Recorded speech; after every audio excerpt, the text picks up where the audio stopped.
Ok, bueno, buenas noches chicos, buenas noches a todos los que van a ver la entrevista. Mi nombre es Andrea Cerván, soy psicóloga de profesión, enfocada y mentalizada desde cuarto ciclo de la carrera del área social. He tenido la oportunidad de desenvolverme en esta área social comunitaria desde que salí de la universidad, así que mi experiencia radica básicamente en eso. He estado en entornos de proyectos sociales, relaciones comunitarias, en rubros minero-metalúrgico, almacenamiento de minerales, ONGs, trabajos directamente con comunidad. Y bueno, actualmente ya llevo más de 5 años dedicándome a esto. He tenido también la oportunidad de liderar equipos de trabajo y áreas enfocadas también al tema, ¿no? Pues muy bien, muy bien.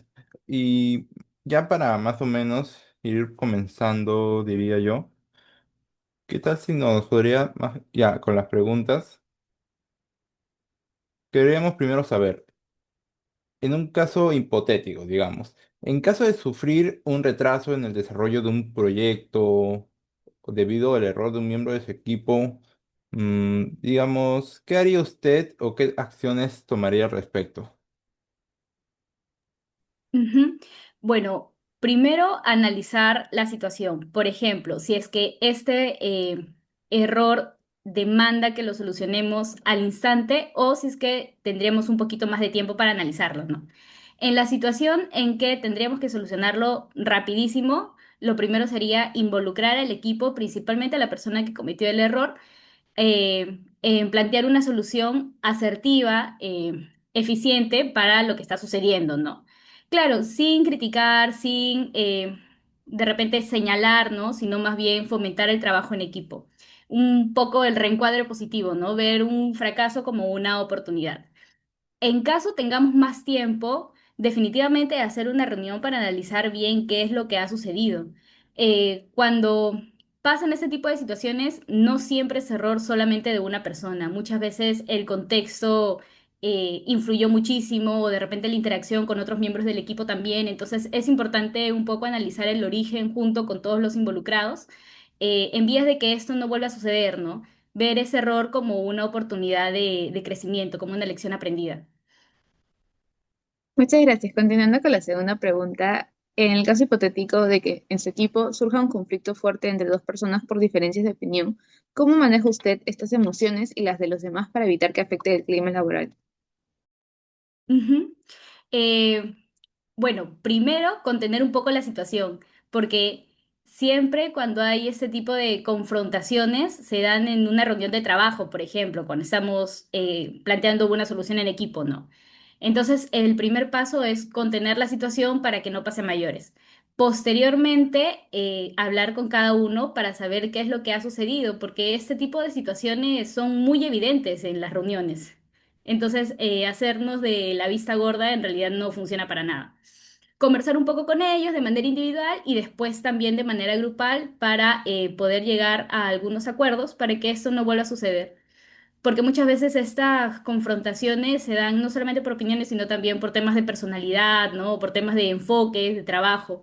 Entonces es importante tener acuerdos para evitar que se vuelva a repetir en un futuro. De acuerdo, gracias. Continuando con la siguiente pregunta, en base a su experiencia, ¿nos puede contar cómo su forma de liderazgo marcó la diferencia en el rendimiento del clima laboral? Ujú. Tengo una experiencia muy marcada justo en mi trabajo actual. Ya llevo casi 3 años acá, 2 años y medio, 3 años.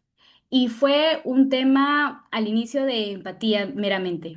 Cuando ingresé a este trabajo, pues ingresé por un tema de necesidad de un colaborador que pueda coordinar todas las actividades, ¿no? De programas sociales. Y teníamos a cargo todo un staff de talleristas, de capacitadores, facilitadores comunitarios, etcétera. Y lo primero que detecté fue la falta de empatía para poder liderar. No escuchar las necesidades o no escuchar desde su punto de vista cómo se estaban desarrollando las actividades en vías de mejora. Entonces creo que ese es un punto básico y un punto que describe mucho mi estilo de liderazgo, ¿no?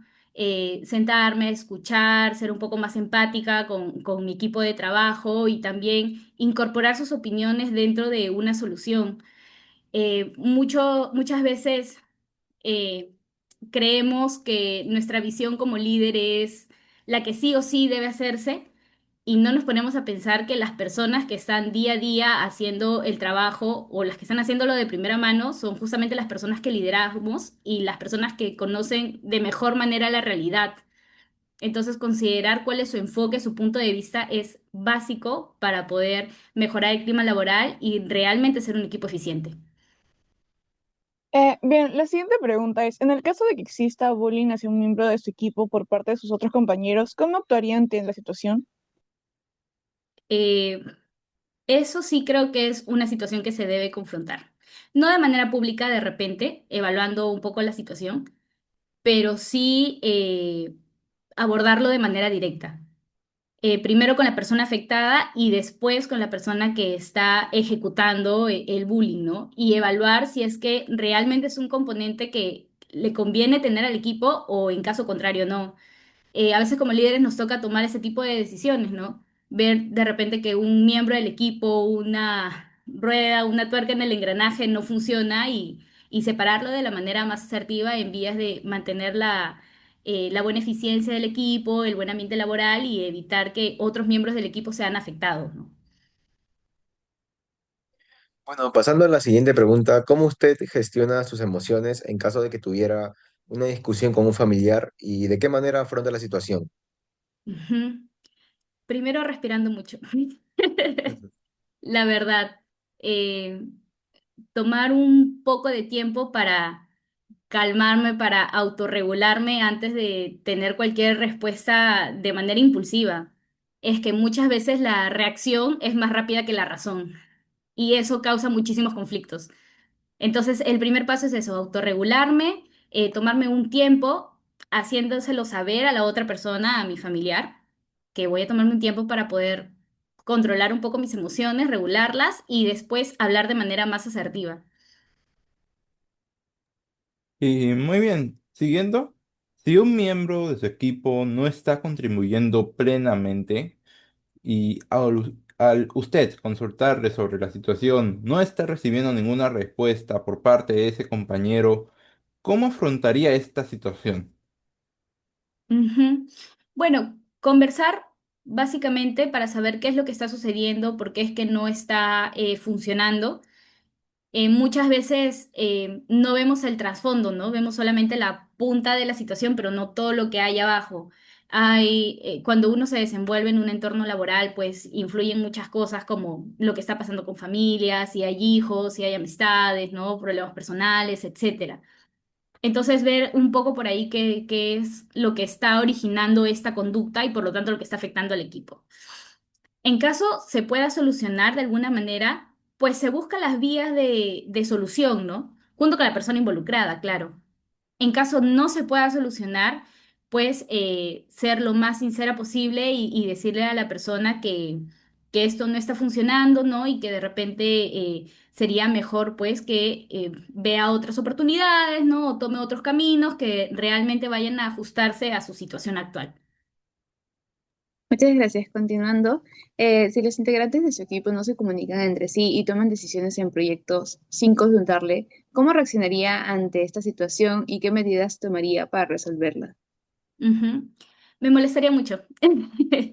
Me incomodaría mucho por la situación porque claramente cuando uno está en una posición de líder, no es solamente un tema de beneficios, sino es también un tema de derechos, ¿no? Uno asume la responsabilidad por los resultados que vaya a tener tu equipo de trabajo. Eh, Realizaría primero una reunión para saber qué es lo que está sucediendo y por qué se están tomando estas decisiones, porque muchas veces hay otros factores que influyen y no es solamente no queremos decírselo al jefe, ¿no? O no queremos decírselo a la coordinadora, sino hay situaciones que ameritan la toma de decisiones rápidas y que se solucione un problema en campo, por ejemplo. Entonces, lo primero sería hacer una reunión para conversar, para ver realmente cómo ha sido el contexto en el que se ha presentado esta situación y ver algún protocolo, de repente algún camino de respuesta ante situaciones futuras que puedan ser parecidas para que no se vuelva a repetir. Bien, continuando, ¿alguna vez se encontró en un ambiente donde las personas no mostraban cooperación al realizar las actividades planteadas? ¿Y cómo manejó la situación para lograr los objetivos? Sí, sí, cuando ingresé a este trabajo hace unos meses, como era un proyecto nuevo en realidad, fue un trabajo bastante de hormiga poder consolidar un poco al equipo para trabajar de manera cooperativa, ¿no? Definitivamente la empatía en el liderazgo, el acercamiento que tú puedas tener con las personas que lideras ayuda muchísimo para conocer la situación y para saber cuáles van a ser sus roles dentro del equipo.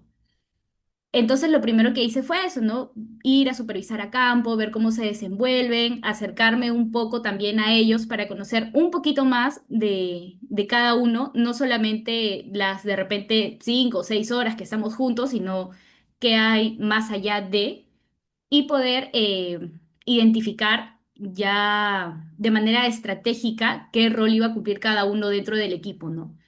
Después de eso, comunicárselo al equipo, hacer una evaluación para ver si realmente cumplen con las competencias y si todos están pues cómodos con lo que se está haciendo e ir trabajando. Definitivamente en este proceso pues siempre hay errores o siempre hay oportunidades de mejora. Lo ideal es poder analizar como equipo qué es lo que está sucediendo y cómo mejorarlo, ¿no? Para más adelante.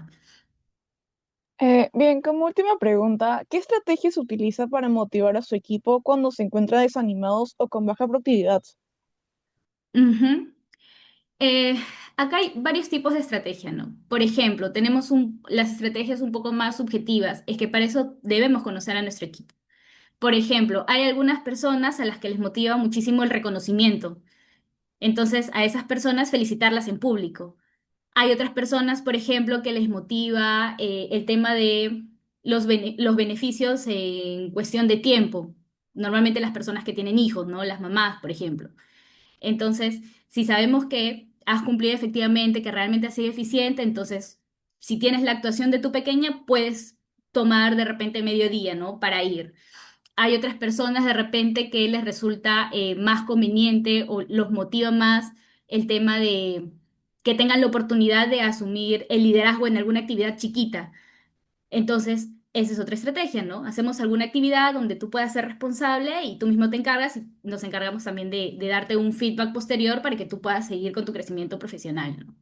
Hay diferentes estrategias que se pueden hacer, pero es importante que conozcamos y que analicemos como líderes cómo es que vamos a trabajar con nuestro equipo en base a su personalidad, en base también al rol que cumplen dentro de, el trabajo y también dentro de la sociedad, ¿no?